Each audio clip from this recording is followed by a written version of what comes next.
With red ogres launching an assault on a town, chaos reigns as the people fearfully scatter. Haruyoshi Kugano, an exorcist sitting on a dragon, swoops in, deploying explosive talismans that rain down, destroying the ogres in mere seconds. He faces defeat at the hands of his favorite disciple due to the conspiracy of the imperial court, and reincarnates as Seika Lamprogue. Seika, a boy lacking magical power but harbors cursed energy, is the third son of a concubine. He showcases his resourcefulness as he crafts shikigami from leaves and explores this new world. Luft and Gray, Seika's brothers, flaunt their magical prowess during a training session with their father. Seika reluctantly accepts Gray's challenge, firing a potent blue fireball that leaves his family in awe. Seika expresses his desire to learn magic, and his father refuses, as there is no known case of manaless individuals becoming good magicians, but decides to grant him a tutor, like he did his brothers. At age 11, Seika presents a completed paper talisman and successfully summons his most well-behaved spirit, Yuki, who expresses her excitement to see him, and refuses to go back to the void, which he accepts. Seika saves Ifa from Gray, and later uses his talisman to heal an injured demon bunny, showcasing his magical powers. Ifa, in turn, discloses her unique ability to see elemental spirits, piquing Seika's interest in teaching her magic.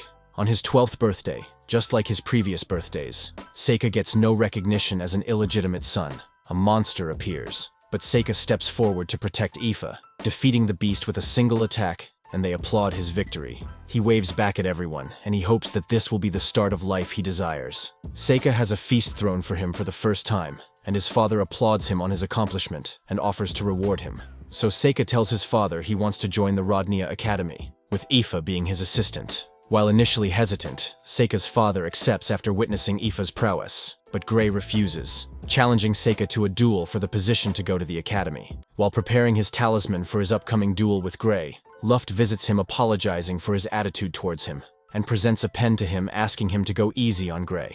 Later that night, Gray demands for their duel and is not ready to follow their father's rules. He says that Seiga just got lucky against the monster and begins to attack him, but his attacks have no effect on Seika, and Seika commands Gray not to move, and he paralyzes. Seika scrunches the talus in his arm, causing Glide to feel the same pain. Gray is baffled about his powers, and is eventually forced to concede he passes out, and Yuki wonders if it was wise to let him see his power and live. But Seika says he promised Luft he would go easy. Seika thinks back, and it turns out this was all a part of his plan. We see that several months earlier, Seika summoned a gigantic cyclops named Nudo to drive the Elder Newt out of the mountain as he goes to pick up his brother. Yuki wonders why he doesn't show off his true powers, as the people of this world are weak, but he tells her the schemes of the weak got him killed in his previous life, so he will not make the same mistake again. Seiga and Effa, ready for the academy, receive advice from their father. Along the journey, Seiga gifts a necklace with mana stones to Effa.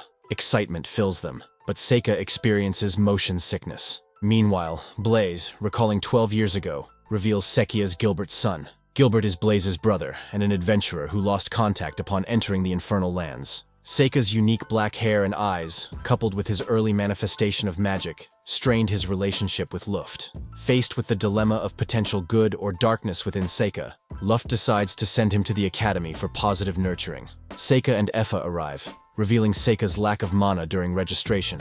Amu, a girl with a strong affinity for all elements, arrives. Seika recognizes her as his disciple from another world, despite slight differences in her appearance. Amu, unimpressed by Seika's lack of magic, warns him to stay away from her path. After the entrance exam, Seika and Effa anxiously await their results. Seika, ever confident, reassures Effa that she can make up for any flaws in the practical exam. During the practical assessment, the examiner introduces targets for various elemental spells. Students unleash their spells, showcasing their unique abilities. Aoife shocks everyone with her Flame Note spell, producing a giant flame that even engulfs flame-resistant targets. Seika is visibly moved by her proficiency and is excited as he witnesses her growth. When it's Seika's turn, he amazes onlookers with his extraordinary display of magic. After the exams, the examiners are shocked at the extraordinary display of magic. Aoife's initial assessment of weak magic and Seika's supposed lack of mana is now being questioned. Amu, the top performer, easily destroys all 6 targets and fuels assumptions about being the prophesied hero against the Demon King. Days later, as exam results are out, Seika finds himself in 3rd place, Effa in 2nd, and Amu securing the top spot. They receive acceptance letters and head to the academy for the welcome ceremony. Effa worries about potential separation, but Seika assures her that they'll remain connected. A peculiar sensation causes Seika and Effa to investigate dark spirits near the academy. Discovering a large magic circle, they decide to leave it alone, but, as a precaution, Seika leaves some talismans behind. The atmosphere shifts during the feast, and Amu begins her speech as a magic circle activates. The doors burst open, revealing lesser demons, and sending students into an uproar. Seika notices the demons searching for something specific. While Amu battles against the demons, Seika sees the head demon near the magic circle. Seika goes to confront the demon, who reveals he is to be a metal demon named Galgaleus. Despite Seika's strategic use of invisible talismans, Gallius proves to be a formidable opponent, but is eventually defeated by Seika's dragon. The dragon's momentary rebellion leaves Seika thinking it is because of his weaker state in this body. Returning to the hall, Aoife informs Seika about Amu's prowess against the lesser demons, and Seika decides to assist Aoife in becoming the strongest. A month after the demon attack, the academy regains its composure. Seika tries to befriend Amu, but she remains cold and ignores him. Walking to class with Aoife, a pot spills above them. Seika swiftly teleports out of harm's way, protecting them from Professor Cordell's spilled mixture of monster blood and minerals. In the next class, the professor declares the approaching founding anniversary and assigns Amu and Aoife, the top students, to assist with a ritual. They must take the new student roster to a forest temple for blessing. Seika, recalling the danger faced in the forest, asks Aoife to refuse the spot so he'll be next in line. After class, Seika apologizes to Aoife, who realizes he aims to divert attention from the now resented Amu. Seika clarifies he just wants to be friends with Amu. Aoife, feeling jealous, declares her potential strength, and Seika encourages her to envision being both praised and feared. Days later, Seika receives the roster and heads to the forest with Amu. Amu thinks Seika is trying to hit on her despite having Aoife. Seika lays off this misunderstanding. A magic circle activates, transporting them into a dungeon, where they face lizard men, but Amu swiftly dispatches them, and Seika crushes an ogre's head. As they explore, Seika leaves talismans to guide their potential rescuers from the surface. More monsters approach, and Amu engages them, but her sudden headaches lead to unconsciousness. Seika summons creatures to clear the way. Amu awakens and is surprised by the absence of monsters. Seika's barrier blocks curses, easing Amu's headaches. The duo talks about Amu's mysterious condition, eventually stripping down for an inspection, finding no visible marks. Seika creates a substitute for the curse using Amu's hair and learns more about her. Amu, in turn, expresses her affection for Seika. The conversation reveals Amu's love for fighting and her quest to become the strongest, to become more normal. Seika and Amu eventually reach the boss room, encountering Naga, a gigantic snake-like monster. A strategic attack, combining Amu's fire magic and Seika's tactical summons, defeats the boss. In the treasure room, they find valuable items. After leaving the dungeon, Seika privately investigates the professor, suspecting an inside man. Professor Cordell, uncovered, reveals his allegiance to demons. Seika, targeted by a curse, redirects it back to Cordell, killing him. He gives Aoife a magic ring and attempts to befriend Amu again, only to find her attitude unchanged, leaving him puzzled about Aoife and Amu's newfound friendship. After a year of serenity at the academy, with students indulging in a celebratory feast, Amu appreciates Aoife for aiding her studies, and is glad she gets to enjoy her food this time since the demon interrupts last time. Seika, using his talismans, watches over the school, guaranteeing peace. The vice principal summons Seika and Aoife for an audience with the academy's principal, a dwarf woman. In the meeting, the principal reveals she wants Seika to participate in the capital's Art of War tournament. Another student, Mabel Crane, is also chosen, leaving Amu outraged by her exclusion. Amu questions why Seika, who claims to be average, was chosen, but he casually deflects with nonchalance, and he recalls the principal stressing the importance of his participation. Amu challenges Mabel to a fight but is defeated by her, and Mabel warns to back down from the tournament if he doesn't want to get hurt. The trio, accompanied by Amu who sneaks in, embarks on a journey to the capital. Mabel taunts Seika, attributing his sickness during the carriage ride to weakness. Upon reaching the capital, Seika takes a moment to examine the tournament bracket, foreseeing a clash with Mabel. The tournament day dawns, revealing altered rules to allow magic, generating an air of anticipation. Seika swiftly gains victory in his initial match, leaving the crowd astonished. As Seika progresses through the tournament, confrontation intensifies. A shocking twist takes place as Kyle uses an evil eye to incapacitate his opponent. The arena is filled with tension as Seika steps into the spotlight for his second match. He faces off against an enormous golem, enchanted with magical defenses. The golem's master confidently declares Seika's defeat, but Seika summons one of his demons, effortlessly slashing through the golem. The golem's master is confused, and Seika suggests she should concede, which she did. Seika reveals the ban on summoners, and is glad they didn't notice his summon. Amu, having found Seika's fights lacking in entertainment after witnessing Kyle's ruthless victory, suggests Seika withdraw from the tournament, fearing impending dangers. Seika, however, reassures her, expressing confidence in his abilities, and that he'll be fine. Amu asks if he intends to join the Imperial Guard, if he wins, but Seika says he intends to turn down the offer. Mabel faces Harrow, a skilled earth mage, in a display of magical prowess. Harrow's rock blasts are effortlessly sliced through by Mabel's swift maneuvers. Gravity-defying attacks with daggers demolishing every defensive wall, Harrow summons. Amu and Seika marvel at her techniques, wondering if it was gravity magic. Mabel's victory earns her the title of the Unstoppable Hero, a name that baffles Seika. Amu explains that Mabel shares a name with the second hero and wields the same weapon. As night falls, a mysterious man sends a pigeon carrying an intercepted message. Seika confronts him, assuming his ties to the devils. A tense interrogation unfolds, revealing the man's mission to target the hero, Mabel. Satori, one of Seika's demons, delves into the man's mind and uncovers this information. This revelation exposes a sinister plot by the devils to eliminate the hero. The encrypted message from the pigeon leaves Seika frustrated, wishing he asked the man to decipher it. Seika figures out the Academy's plan is to send Mabel to win and draw all the attention as the false hero so the devils can stop targeting Amu. The following day brings more victories, with Kyle and Rhaenys securing their places in the finals. Seika encounters a necromancer in the third round, which he wins, while Mabel continues her unstoppable streak of victory.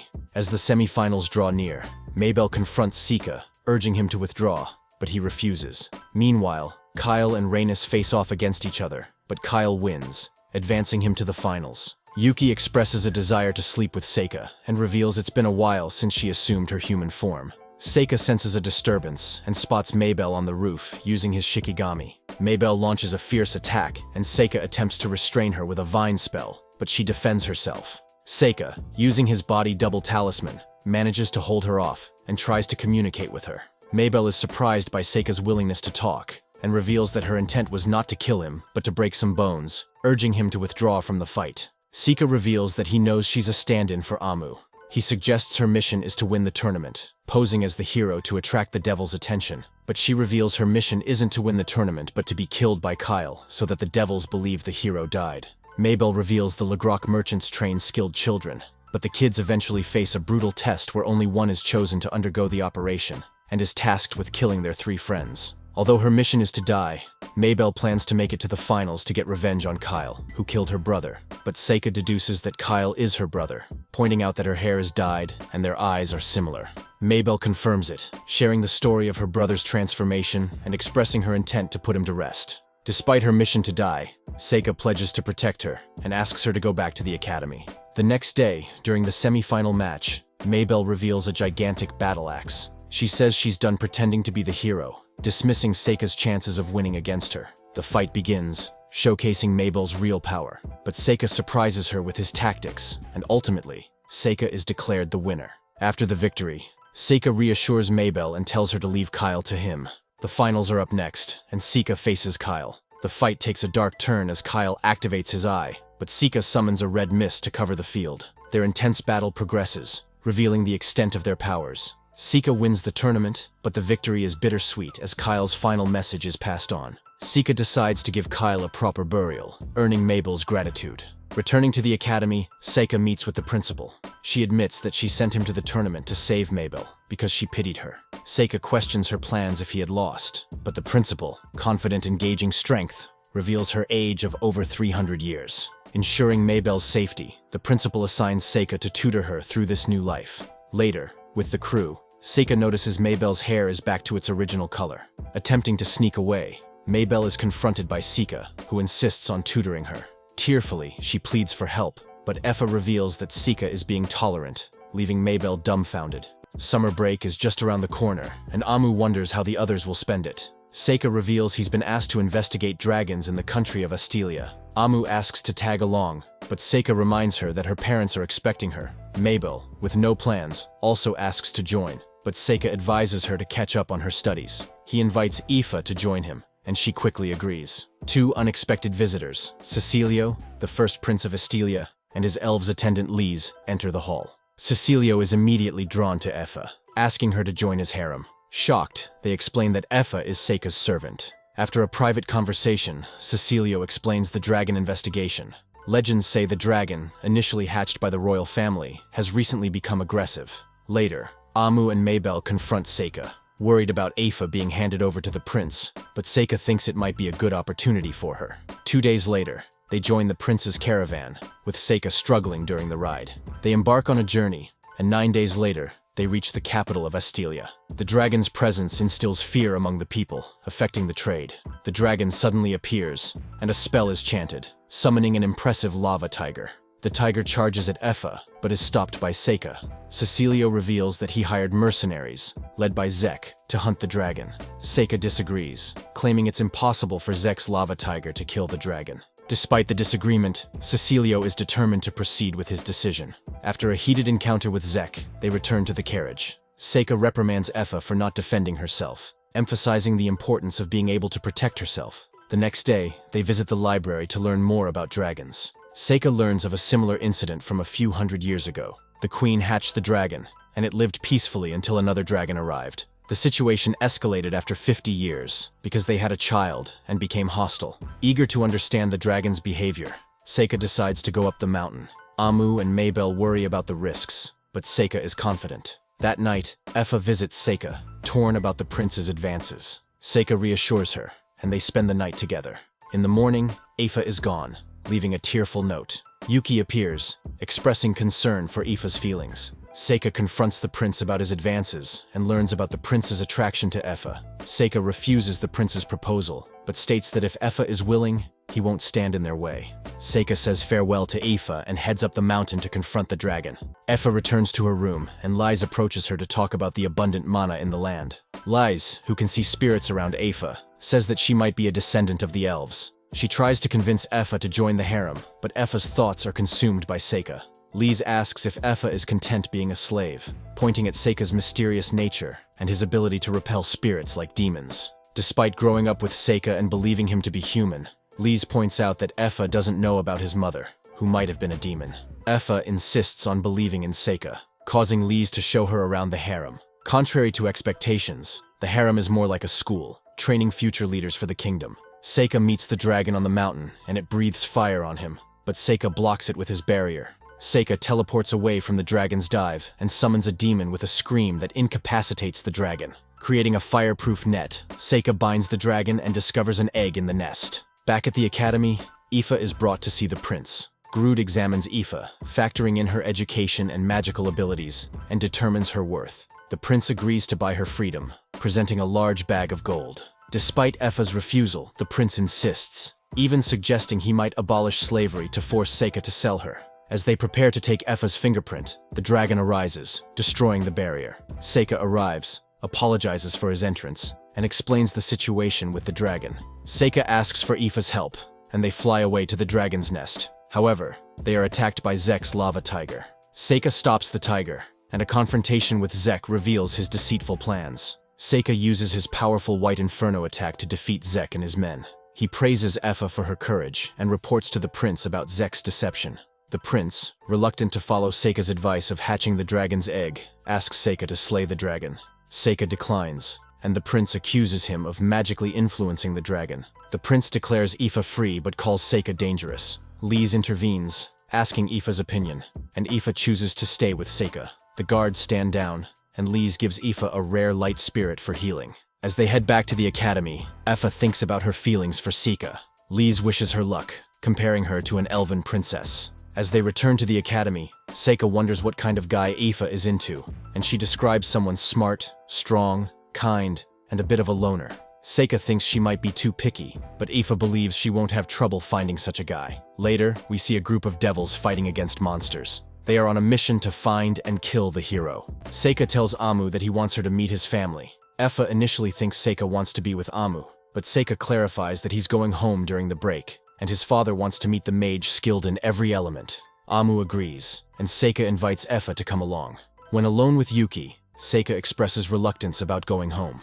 Upon arriving, they are greeted by Seika's older brother, Luft. Seika introduces his friends, and Anita's father, Edis, is glad to see his daughter. The reunion is interrupted by Gray, who challenges Seika to a duel. Amu steps in to fight Gray, and the duel begins. Gray surprises Amu by disarming her with his tricks. Before they can continue, Princess Fiona appears, declaring that Gray would lose against Seika. Fiona reveals she's the Holy Princess, having the blood of both the Emperor and a priestess. Inside, Yuki wonders about a Holy Princess, learning it's not an official title. Fiona states her desire to meet them, especially Amu, who resembles the hero from Legends. Fiona plans to stay for a few days and asks them to escort her when she returns to the capital. As they are about to leave, Amu asks how Seika knew Fiona would be there. In Seika's father's study, Edis expresses concern about Etha serving Seika. Seika's father acknowledges Etha's progress at the academy and suggests Edis speak freely.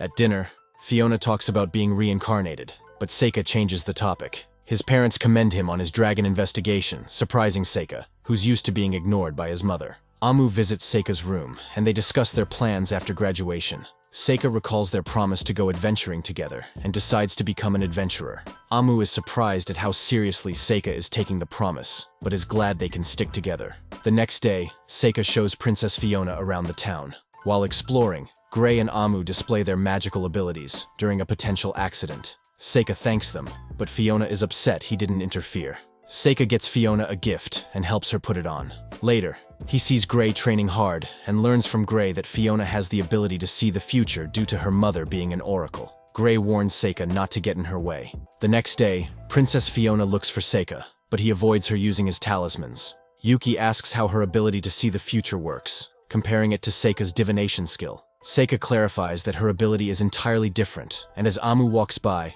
Seika surprises her from the bushes. She mentions losing to Gray again, but Seika finds it odd since she should be stronger than him. Seika joins Fiona in playing chess as she looks lonely. They make a wager. The winner can request anything from the loser. The princess offers Seika a handicap, leaving only pawns. Despite being reluctant, Seika agrees, and they start playing. During the game, Fiona reveals her perspective on the strongest pieces, being the people living in the country. Seika asks if this is what she foresaw with her future sight, surprising her. He resigns from the match, and Fiona expresses her desire to gain his support. Seika questions her true intentions, and Fiona explains her wish to save people, and Seika agrees to help her. We see Mudarev eating while camping in a forest with his teammates, voice out how delicious humans are. Refusing to eat Zor there, he believes his party has grown stronger and will be able to accomplish their mission. As they head back to the capital, Luft sees them off, and Maybelle wishes she could stay longer. Seika reminds her of her studies. Riding with Gray and the princess for stability,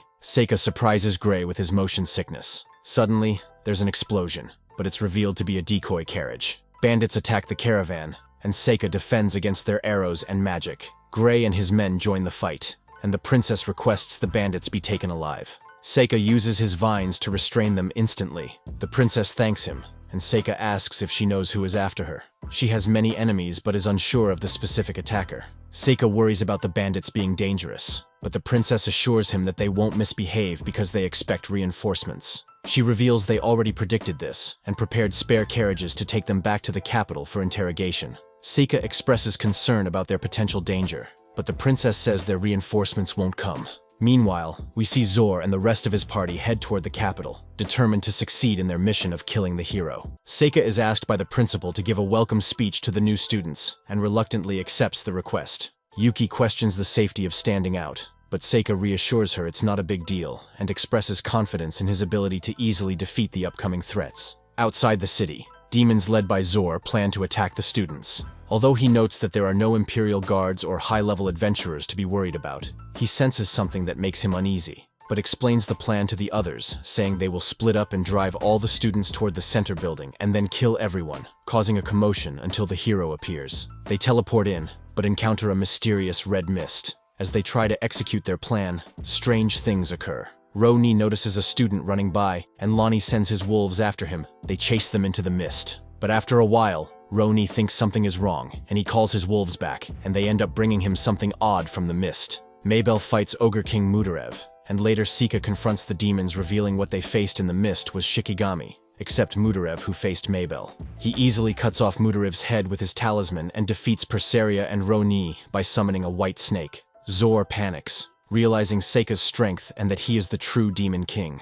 Zor asks Ganes to teleport away, spreading the news, while he tries to stall Seika but is overwhelmed. Ganes manages to teleport away but is attacked by another of Seika's curses. Maybell comes rushing over asking about Mudarev as she worries he could be attacking someone else. But Seika tells her not to worry, saying he has already handled it, and tells her to keep it a secret. Later, during a feast, Seika thinks about his speech. Amu remembers her interrupted speech about unity and strength. As Senka prepares for his speech, knights interrupt, accusing Amu of killing the ambassadors from the infernal lands, leaving everyone confused. Amu is arrested, and Maybell is ready to fight, but she is stopped by Seika, who insists Amu is innocent. The principal discloses the Empire's attempt to frame Amu. Unfazed, Seika vows to eliminate any hindrance. Yuki, sensing his rage, advises him to reconsider using his full power to handle the situation so the people do not turn on him like they did in his previous life. But Seika ignores her. While Amu contemplates her fate, Seika flies to the capital in his dragon and uses his transformed talismans to search for Amu.